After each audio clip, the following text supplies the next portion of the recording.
तलवारों की साए पर इतिहास हमारा बनता है। तलवारों की साए पर इतिहास हमारा बनता है। जिस ओर जवानी चलती है उस ओर जमाना चलता है। जिस ओर जवानी चलती है उस ओर जमाना चलता है। जी हाँ दोस्तों, कहा गया है अगर युवा चाह दे तो देश की तकदीर बदल सकती है। जी हाँ, युवाओं के हाथ में एक बहुत बड़ी ताकत होती है। आज मैं उन युवाओं की ही बात करने वाला हूं। देखो दोस्तों, मैंने टॉपिक डाल रखा है speak up for SSC railway students. जी हाँ, speak up for SSC railway students. जी हाँ, आज हम लोग मुद्दा उठाने जा रहे हैं speak up for SSC railway students. जी हाँ दोस्तों, हम लोग एसएससी और रेलवे में जो अभी तक एग्जामिनेशन में डिले हो रहा है, जो कि एक धंधा बन गया है एग्जामिनेशन लेने का, कि आज एग्जाम में नोटिफिकेशन निकालिए और 1 साल 2 साल लगा दीजिए एग्जाम देने में, या और 3 साल 4 साल लगा दीजिए रिजल्ट देने में, 5 साल लगा दीजिए आप उसका क्या बोलते हैं ज्वाइनिंग कराने में। एक पंचवर्षीय योजना समाप्त कर दीजिए रिजल्ट को घोषित करने में, ज्वाइनिंग कराने में, नोटिफिकेशन से लेकर ज्वाइनिंग तक कराने में। एक 5 साल का पूरा पंचवर्षीय योजना, 5th ईयर प्लान को ही खत्म कर दे रही है सरकार। आखिर क्यों? मैं पूछता हूं, आखिर क्यों? क्या शिक्षक और छात्र दोनों इतने मूर्ख हैं कि हम फॉर्म भरते हैं, फॉर्म भरने के बाद एग्जामिनेशन का वेट करते हैं? जब मैं क्लास लेता हूं, लड़के मुझसे अक्सर पूछते हैं कि सर एनटीपीसी कब होगा। लड़के मुझसे पूछते हैं कि सर बिहार एसएससी 2014 में मैंने फॉर्म भरा, बिहार एसएससी कब होगा? एक चरण एग्जाम ले लेते हो, अगला चरण एग्जाम नहीं लेते हो। सबसे पहले बिहार पे ही बात कर लेते हैं। बिहार एसआई पीटी का एग्जाम तुमने ले लिया, बिहार एसआई मेंस कब होगा इसका कोई तुमने निश्चित डेट नहीं दिया, और बिहार एसआई फिर तुम निकाल दिए। किस आधार पर निकाल दिए? मैं पूछना चाहूंगा, तुम किस आधार पर निकाल दिए यार? क्या मानक है तुम्हारा? क्या स्टैंडर्ड है तुम्हारा? अभी बिहार एसआई तुमने पीटी क्लियर कराया, मेंस का परीक्षा नहीं दिया, और तुम बिहार एसआई फिर से फॉर्म निकाल दिए। यानी चुनाव आया, इसका मतलब चुनाव को देखते तुम फॉर्म निकालते हो। ठीक है, आपके एनटीपीसी में हुआ, सेंटर की बात में हुए, सेंटर की अगर बात करें, ठीक है कहानी वहां भी। अगर क्या कर रहे हो तुम लोग? हम ये युवा को, टीचर को और स्टूडेंट को मूर्ख समझ बैठे हो। हम लोग को समझ में नहीं आता। अरे यार सोचो, तुम लोग कम से कम जगो, अपने अंतरात्मा को जगाओ। अगर सोचो तुम राजनीति कर रहे हो, आज विधानसभा चुनाव का अनाउंसमेंट होता है और पहला चरण का चुनाव करा जाने के बाद और 3 चरणों को अपरिहार्य कार्यों से क्या कर दिया जाए, कैंसिल कर दिया जाए, और पुनः उसको 1 साल बाद कंडक्ट कराया जाए और 3 साल बाद उसका निर्णय दिया जाए। कैसा लगेगा तुम नेताओं को? मैं किसी पार्टी की बात नहीं करता। कैसा लगेगा तुम नेताओं को? यार सोचो, कैसा लगेगा तुम नेताओं को? कैसा लगेगा सोचो। हमारे दिल पर क्या गुजरती होगी जब तुम्हारा एक एग्जाम क्लियर करने में 5 साल हमें लग जाते हैं। बिहार की तो बात ही मत करो यार, 2014 से बिहार एसएससी आज तक लटका हुआ है।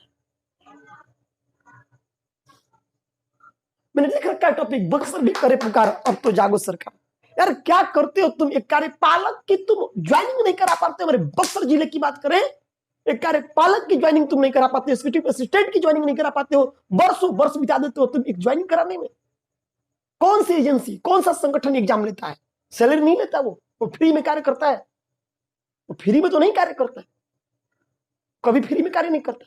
आखिर सीजीएल का क्यों रिजल्ट डिक्लेयर नहीं होता? आखिर सीजीएल क्यों नहीं टाइम पे हो रहा है? आखिर एसएससी क्यों नहीं कंडक्ट हो रहा है? एनटीपीसी क्यों नहीं कंडक्ट होता है? लगभग 2.5 करोड़ तुम फॉर्म भरवा लिए, लगभग 2.5 करोड़ इन एजेंसियों ने फॉर्म भरवा लिया एनटीपीसी ने, और आज तुम कहते हो कि 2.5 करोड़ लोगों को एग्जाम नहीं ले सकते हैं। आज नीट और जेईई के लड़के विरोध करते एग्जाम नहीं देंगे, और तुम क्या करते हो कि हम एग्जाम लेंगे। वाह, सारी चीज कोरोना काल में हो रही है, तुम रिजल्ट की घोषणा क्यों नहीं कर सकते हो? क्यों नहीं कर सकते हो? सिंपल सी बात है। इसका मतलब तुम स्टूडेंट्स को और टीचर को मूर्ख बनाते हो। हम स्टूडेंट और टीचर फुल डेडिकेशन से तुम्हारे दिए गए सिलेबस को पढ़ते और पढ़ाते हैं। हमारा सपना होता है क्या, कि हम नौकरी लेंगे, लेकिन तुम एक नौकरी को देने के लिए 5 साल वेट कराते हो। यार समझ में आता तुम्हें कभी कि स्टूडेंट के दिल पर क्या गुजरती होगी? बिहार एसआई अभी एक क्लियर नहीं हुआ, तुम दूसरा बिहार एसआई डाल दिए। क्या लॉलीपॉप पकड़ा रखे हो हमें? लोग कह रहे हैं आत्मनिर्भर बन जाइए।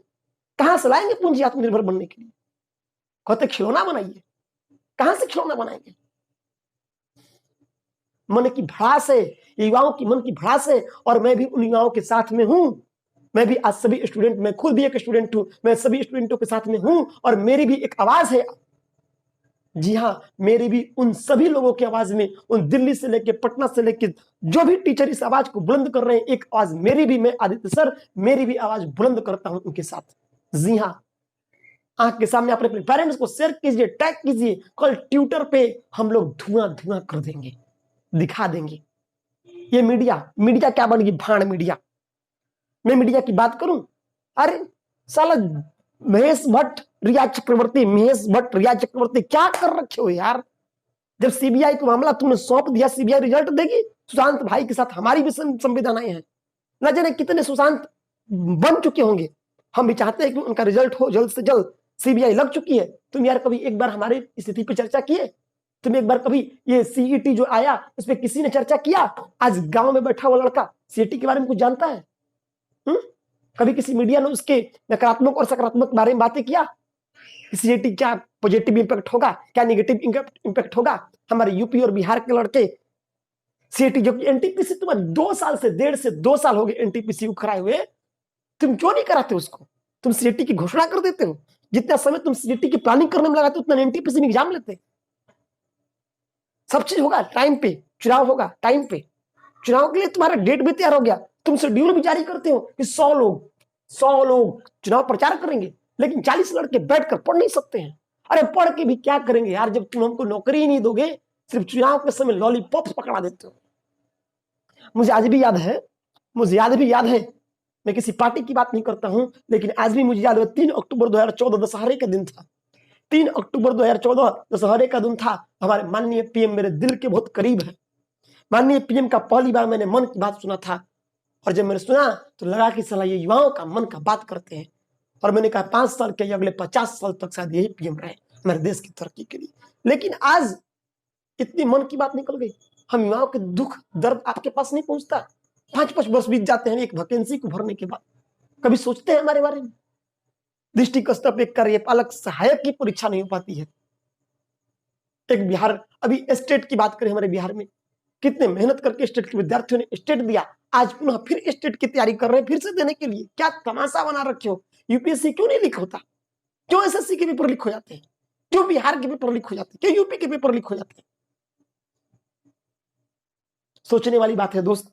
सोचिए, आप कहते हैं खिलौने बनाइए, हम खिलौने बनाए? औकात है हमारी खिलौने बनाने की? हम किसी पार्टी की बात नहीं करते, हम किसी नेता की बात नहीं करते, लेकिन हाँ, जब मैं युवाओं की बात करता हूं, मैं स्टूडेंट्स की बात करता हूं, जी हाँ, अब तो जागो सरकार, आप होश में आइए। आप लोग सोचिए कि आखिर युवा आखिर इतना क्यों बौखलाहट है कि लगभग 3.5 लाख डिसलाइक चले गए आपके यूट्यूब मन की बात पे। आखिर क्यों चले गए? मोदी जी, मैं तो आपको बहुत ही शिक्षित व्यक्ति समझता हूं, समझदार व्यक्ति समझता हूं, लेकिन आपके बाद आपके पास, आपके कानों में हमारी बातें क्यों नहीं पहुंच रही हैं? हम यूपी बिहार के लड़के, खास करके हम लोग का एक ही सपना होता है, नौकरी। जितना समय आप निजी करने में दे रहे हैं, काश एक बार एनटीपीसी पर ध्यान देते, काश एक बार बिहार के बारे में सोचते, यहाँ के एग्जामिनेशन के तरीके के बारे में सोचते। कोरोना तो बहाना है।